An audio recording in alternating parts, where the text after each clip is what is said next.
버들님 반갑습니다. 일단 뭐 결론부터 말씀을 드리면 아까 그 판의 판정은 정확했습니다. 판정은 굉장히 정확했고 뭐 아무런 하등의 문제가 없어요. 하등의 문제가 인터넷 바둑이기 때문에 약간 매끄럽지 못할 수 있었는데 이 정도면은 심판이 뭐 정말 정확하게 대처를 했습니다. 상당히 당황했을 텐데 정확히 대처를 했다는 생각이 들고요. 이게 바둑 룰 이제 보면은 정확하게 적혀져 있습니다. 정확하게. 바둑을 보시면 현재 흑이 터자씨 구단이고 백이 강동윤 구단인데 자세히 보면 원래는 이제 좌하고 하변에서 걸쳐서 싸운 이 대마 같은 경우는 빅입니다. 빅이에요. 지금 흑이 따도 백이 따고도 뭐 어떻게 둘 다 잡을 수가 없습니다. 따고 뭐 흑이 뭐 어디 바로 팩감을 쓸 수가 없으니까 결국은 흑도 백을 잡을 수 없고 물론 백도 딴 다음에 딴 데를 가야 되니까 잡을 수가 없어요. 서로 양패인 모양인데 문제는 이제 흙이 이렇게 이어져 있는 돌은 잡혔어요. 그러니까 그러면 이게 잡혔으니까 이게 자동사가 아니냐라고 할 수가 있는데 상황이 좀 묘합니다. 상황이 한번 이제 검증을 한번 해볼게요. 들어갑니다. 흙은 딴 데를 둘 수가 없어요. 뭐 어차피 뭐 이거는 따도 의미가 없으니까 들어갑니다. 따요. 자, 여기까지는 이제 예정이 되어 있는 상황인데 문제는 여기서 이제 백이 흙을 잡으려면 패를 이기고 들어가야 하잖아요. 모두 옥집이니까 자체로는 잡혀있지만 패를 이기고 들어가야 됩니다. 그때 여기를 들어가면 흑은 패감으로 이걸 쓰고 딸 때 땁니다. 이걸 따서 들어가면 좋겠지만 이것도 이걸 따고 이걸 딸 때 이걸 땁니다. 강동윤 구단 입장에선 참 이게 운이 없는 게 패가 하나만 있어도 예를 들어서 패가 이쪽에 딱 하나만 있다고 가정을 하더라도 흑이 백이 딸 때 이걸 따는 게 패감이 되질 않으니까 따면 이걸 따버리면 되니까요. 이건 패감이 안 되는 상황인데 문제는 패가 두 개가 있기 때문에 어느 쪽을 따도 지금 해결이 안 되는 상황이고 결국은 현재 명칭은 4패빅이 가장 적당할 겁니다. 패가 한 개, 두 개, 세 개, 네 개가 있으니까 이거에 대해서 그리고 한국견에 정확하게 바둑 규칙에 적혀 있어요. 이거 아주 흡사한 모양으로 적혀 있기 때문에 속된 말로 요즘 하는 말로 빼박입니다. 빼박. 그냥 무승부예요. 그냥 무승부. 근데 이게 워낙 안 나오는 모양이다 보니까 강동윤 구단 굉장히 헷갈렸을 거고 서자씨 구단이 매우 민첩했습니다. 사실 중국 룰은 어떻게 되는지는 저도 솔직히 모르겠어요. 중국 룰을 제가 잘 모르기 때문에 바둑 규칙 한번 보시죠. 저도 심판이기 때문에 헷갈렸겠지만 무승부로 판정했을 겁니다. 지금 조금 작아서 잘 안 보이시겠지만 이쪽을 키워서 보면은 보이실까요? 보이시죠? 지금 이 항 한쪽만 반복이 가능한 경우 슬로부트님 반갑습니다. 참고도 19와 20과 같은 경우 흑이 반복하면 무승부로 처리합니다. 이 상황입니다. 즉 지금 이 형태는 지금 돌이 잘 안 보이시겠지만 조금 더 키워서 드리면 현재는 지금 이게 강동윤 구단, 터즈치 구단처럼 이 오른쪽 대마 두 개가 잡힌 모양이고 상변 대마는 옥집 3개라서 죽었어요. 근데 문제는 흑이 1의 1을 따면 김대성님 반갑습니다. 백이 패감으로 이걸 따고 땁니다. 그러니까 이거는 무승부라고 한쪽이 빅이고 한쪽이 이런 패라서 들어올 수 없는 경우는 무승부라고 이야기를 하고 있습니다. 물론 흑에게만 권리가 있어요. 흑이 무승부의 권리를 행사하지 않는다면 여기는 전체가 빅입니다. 그럼 강동윤 구단 입장에서도 이걸 하변도 살았고 그 다음에 전부 다 살았다라고 인정을 해주면 되지만 그렇게 하면 집으로 부족해요. 못 잡으면 졌기 때문에. 그래서 강동윤 구단도 못 잡으면 지는 상황이고 서자씨 구단도 죽으면 지는 상황이기 때문에 이건 무승부가 맞고요. 그 다음에 왜 이거 끝나자마자 9시에 진행을 하냐 이 이야기가 있는데 이것도 정확합니다. 이것도 빼박이에요. 이것도 정확하게 판정을 한 겁니다. 오히려 지난번이 이제 좀 문제가 있었던 판정인데 지난번에 이제 인터넷 세팅 문제가 있었으니까 그랬을 거고요. 자, 보시면은요. 바둑 규칙 외에 경기 규정도 있습니다. 경기 규정 보면 쭉 내리면은요.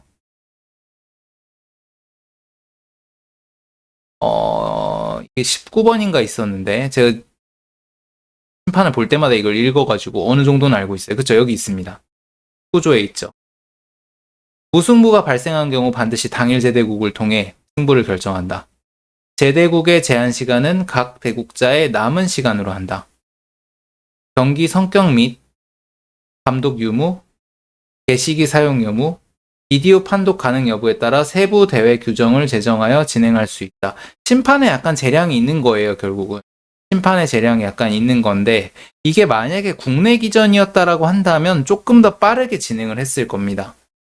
조금 더 빠르게 진행을 했을 텐데, 중국하고도 일본하고도 협상을 해야 되는 상황이고, 사실 제대국을 하기 싫었던 것 같아요. 심판 입장에서도 이제 이게 인지상정이니까. 다만 심판한테 조금 지적을 하고 싶은 것은 조금 더 빠르게 제대국을 했어야 된다고 생각을 합니다. 근데 이게 전례가 있어서 그래요. 그러니까 지난번에는 이제 박정환 구단하고 그 누구냐? 미팅이었죠. 미팅하고 둘 때 무승부가 났을 때 다음날 제대국을 했잖아요. 이 다음날 제대국을 할 때는 그때는 이게 인터넷이 문제가 좀 있다고 생각을 했기 때문에 그날 진행을 할 수가 없었어요. 그래서 일본 측의 양해를 구하고 진행을 했던 건데 문제는 지금 같은 경우는 인터넷에 문제가 있는 상황이 아니었기 때문에 빨리 진행을 해서 빨리 쉴 수 있도록 배려를 했어야 된다는 생각이 있어요. 이게 조금 늦게 진행을 했죠. 식사하고 물론 뭐 쉬어서 더 좋다라고 할 수도 있고 사실 이건 또 일장일단이다라고 할 수도 있겠네요. 아무튼 진행은 대체적으로 문제가 없었습니다. 아주 정확한 진행이었다고 생각이 듭니다. 한이 국제전에는 이런 건 상당히 부담이 심한 텐데 정확하게 진행했어요. 한이 누군지 궁금하네요. 일단 규정집을 갖고 있었다고 볼 수밖에 없을 것 같습니다. 이 정도로 민첩하게 진행을 했다면요. 하시병님 반갑습니다. 네, 잘 진행했어요. 일본 룰하고 중국 룰은 어떻게 진행을 했는지 모르겠고 이게 이제 일본 룰하고 한국 룰이 같다고 하시는 분들이 있는데 일본 룰하고 한국 룰은 거의 비슷하지만 완전히 같지는 않습니다. 완전히 같지는 않은데 이게 이제 조금 경우에 따라서 여러 가지 변수가 있을 수 있어요. 민병도님 반갑습니다. 심판 김수장 구단은 왜 그러셨나? 그 김수장 구단이 관련 지식이 부족했네요. 이건 뭐 빼박인데 그냥 무승부인데 김수장 구단도 헷갈렸던 모양입니다. 근데 이게 바둑규칙이 헷갈려요.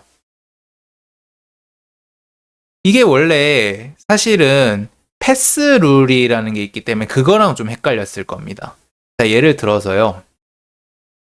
패스 룰이라는 게 뭐냐면은요.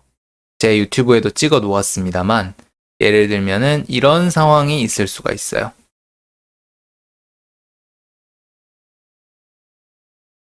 지금 제가 그때 유튜브에서 올렸던 모양을 대충 기억으로 올려드리겠습니다. 정확하진 않은데 제 기억이 이런 모양이 있을 수가 있어요. 지금 이제 좀 보시면 우상기에 사활이 걸려있는 상황인데요. 보이시죠? 우상기에 사활이 걸려있는 상황인데 다른 데를 다 두고 흑이 잡으러 가면 일단 뭐 결론부터 말씀을 드리면 흑이 죽습니다. 백이. 자, 이런 경우에는 흑이 일단 여기를 따건 뭐 이걸 따건 상관이 없기 때문에 결국은 이걸 따고 시중을 갈 때 이어서 들어와야 됩니다. 그럼 백이 들어가고 따게 되는데요. 패스 규정은 이 경우에 뭐냐면은 이전에는 우리가 권리라는 걸로 이야기를 했어요. 즉 이거를 팩감을 다 없애고 들어가면 된다. 흑선패기 때문에 백이 쓸 수 있는 팩감을 모두 없애고 들어가면 잡을 수 있다라고 이야기를 했어요. 잡을 수 있다라고 팩감을 다 없애고 들어가면. 근데 문제는 이런 경우가 있을 수가 있어요. 자, 이렇게 빅이 있습니다. 옆 동네에 빅이 있어요. 물론 백도 자기 팩감을 상대가 쓸 수 있는 팩감을 다 없앴을 수 있기 때문에 팩감은 현재 모든 바둑판에 제로라고 생각을 해보겠습니다. 자, 흑이 따고 치중을 갈 때 땁니다. 아니 이어요. 들어가고 땁니다. 근데 문제는 여기에 팩감이 있어요. 이 팩감은 흑이 없앨 방법이 없잖아요. 뭐 이렇게 없앨 수는 없으니까. 그러니까 이런 경우에 대비를 해서 한국에서 만든 규칙이 패스입니다. 패스. 바둑을 다 둔 상황이고 그 다음에 여기서 패스를 한 다음에 따고 그 다음에 이어서 두게 되면은 여기 사활을 분리를 해서 다루기 때문에 다른 곳의 팩감은 유효하지 않고요. 여기서만 진행을 해야 돼요. 여기서만 진행을 해야 하기 때문에 이 팩감은 상관이 없는 상황인 겁니다. 이렇게 규칙을 만들어 놓았어요. 이렇게 만들어 놓았고 한국 룰은 왜 이렇게 만들어 놓았냐면은 중국 룰과 달리, 자, 예를 들어서 뭐 바둑이 이렇게 되어 있다고 한번 가정을 해보죠. 아, 좀 지저분합니다, 형태가. 이런 경우에는 지금 이 패를 이기기 위해서는 흑이 패감을 다 없애야 되니까 공배를 다 메운 다음에 이것도 따고 이것도 잇고 이것도 이으면서 들어와야 돼요. 이 과정이 부자연스럽기 때문에 패스라는 규정을 만들어 놓은 겁니다. 한국에만 있는 규정이에요. 패스라고 외치면은 보통 이제 바둑 둘 때 패스라고 외칠 일이 많이 없는데요. 그러니까 이런 애매한 상황이 있을 때는 패스를 해야 됩니다. 패스. 보통 패스라고 해야 돼요. 그러니까 이렇게 애매한 상황이 있을 때는요. 패스라고 하면 종국이 되고 여기 사활을 정리를 해야 됩니다. 그러니까 패스한다는 뭐 말로 이렇게 패스 이렇게 안 해도 되고 그냥 뭐 이렇게 해도 두세요 이렇게 해도 둘 곳이 없잖아요. 공백까지 다 배웠기 때문에. 그러니까 패스는 내가 둘 차례지만 둘 자리가 없다고 두라고 하면은 상대도 네 알았어요. 둘 데가 없으니까 또 두세요. 그렇게 서로 착수를 미루면 패스가 된 거예요. 그럼 이제 여기 사활을 분리를 해서 정리를 해야 됩니다. 이렇게 해서 백이 죽었다고 한 겁니다. 근데 이게 중국 룰 같은 경우는요. 아까 전에 그 상황에서 자기 집을 메우는 게 손해가 아니기 때문에 중국 룰은 좀 복잡합니다만 이런 과정에서 자기 집을 메우는 과정이 전혀 손해가 아니에요. 자기 집에 있는 약점을 보강을 하는 게 어차피 공배를 다 메운 다음에는 산돌하고 그 다음에 그 집의 합산이기 때문에 자기 집을 메운다고 하더라도 집은 하나 줄었지만 산돌이 하나 늘었기 때문에 결국은 똑같거든요, 결과가. 그래서 중국 룰에는 자연스러워요. 이런 비기라는 과정이 들어오지 않으면. 그래서 저는 중국 룰에서 귀곡사에 이 비기 끼어 들어가면 어떻게 되는지 아직도 모릅니다. 제가 중국 룰 전공이 아니기 때문에. 중국 리그를 들어간 기사들한테는 한국 기원에서 도움을 많이 주는 걸로 알고 있어요. 대표팀에서 이 경우에 어떻게 해야 된다. 도움을 많이 주는 걸로 알고 있는데 이 경우에 중국 룰은 머리 아픕니다. 이 경우에. 제가 알기로는 그래요. 그 다음에 일본 룰 같은 경우는 패스 규정은 없고 뭐 이상한 걸 들었는데 이게 들어도 헷갈립니다. 그래서 제가 일본 룰, 중국 룰은 솔직히 말씀드리면 잘 모릅니다. 타이젠 5단 정도밖에 안 됩니다. 그러니까 이 경우에 어떻게 처리하는지 모릅니다.